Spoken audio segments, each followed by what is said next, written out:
Assalamualaikum warahmatullahi wabarakatuh. Perkenalkan, nama saya Farizal Hami dan rekan saya kelompok 2 yaitu Nadia Olivia. Jadi di sini saya bakalan mempresentasikan dan teman saya materi teori konsumsi dan teori investasi. Dimulai dari saya teori konsumsi dan bakalan dilanjut sama teori investasi yang dijelaskan oleh Olive gitu. Nah, di sini teori konsumsi itu pengeluarannya ada dua jenis, yaitu government consumption dan household consumption. Nah, kalau government itu pengeluaran pemerintah, dan kalau household yang jelas itu pengeluaran dari rumah tangga gitu. Nah, pengeluaran konsumsi rumah tangga termasuk dalam pengeluaran agregat terbesar, bersifat endogenus atau besarnya berkaitan erat dengan faktor-faktor lainnya yang mempengaruhinya, dan perkembangan masyarakatnya tuh cepat dan menyebabkan perilaku konsumsi itu cepat berubah dan lebih cepat, lebih tepatnya.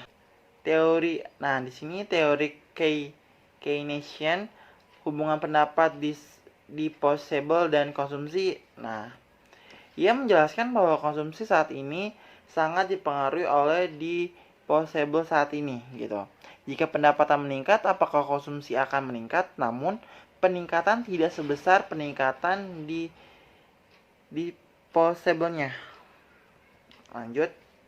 Nah, faktor konsumsi Keynesian itu ada 3, di variabel real atau nyata, pendapatan yang terjadi, dan pendapatan absolut.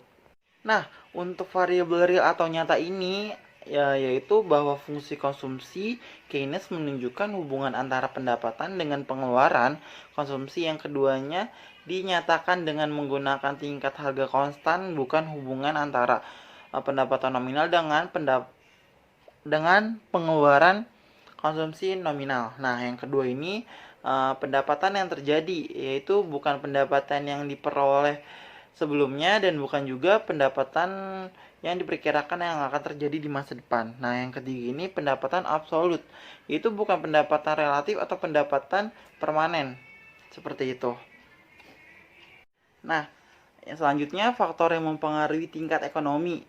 Nih, yang pertama itu ekonomi. Ekonomi itu juga terbagi menjadi 6 yang bisa meningkatkan tingkat konsumsi. Yang pertama, pendapatan rumah tangga. Yang kedua, kekayaan rumah tangga. Yang ketiga, jumlah barang-barang yang dikonsumsi yang tahan lama di masyarakat. Yang keempat, tingkat bunga. Yang kelima, perkiraan tentang masa depan. Dan yang keenam, kebijakan pemerintah mengurangi ketimpangan distribusi pendapatan. Nah, ini yang khusus ekonomi. Yang demografi yang kedua itu ada 2, yaitu jumlah penduduk setiap wilayah dan komposisi penduduk. Yang dimaksud komposisi penduduk itu seperti usia, pendidikan, dan wilayah masing-masing daerah. Nah, yang kedua itu ada non-ekonomi. Biasanya faktornya itu adalah sosial budaya, gimana cara pola makan daerah tersebut, dan perubahan etika di dalam daerah tersebut dapat mempengaruhi tingkat konsumsi tersebut. Nah, selanjutnya teman saya Olive bakal mempresentasikan dan menjelaskan tentang teori investasi. Terima kasih dari saya. Teori konsumsi dan investasi. Investasi dalam konteks makroekonomi. Investasi adalah pengeluaran yang meningkatkan stok barang modal. Stok barang modal adalah jumlah barang modal dalam suatu perekonomian pada suatu saat tertentu. Faktor-faktor yang mempengaruhi tingkat investasi, tingkat pengembalian yang diharapkan, dan biaya investasi.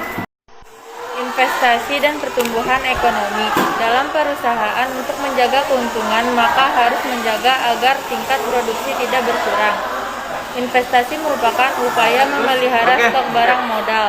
Besar investasi adalah senilai persentase penyusutan dikalikan stok barang modal yang diharapkan.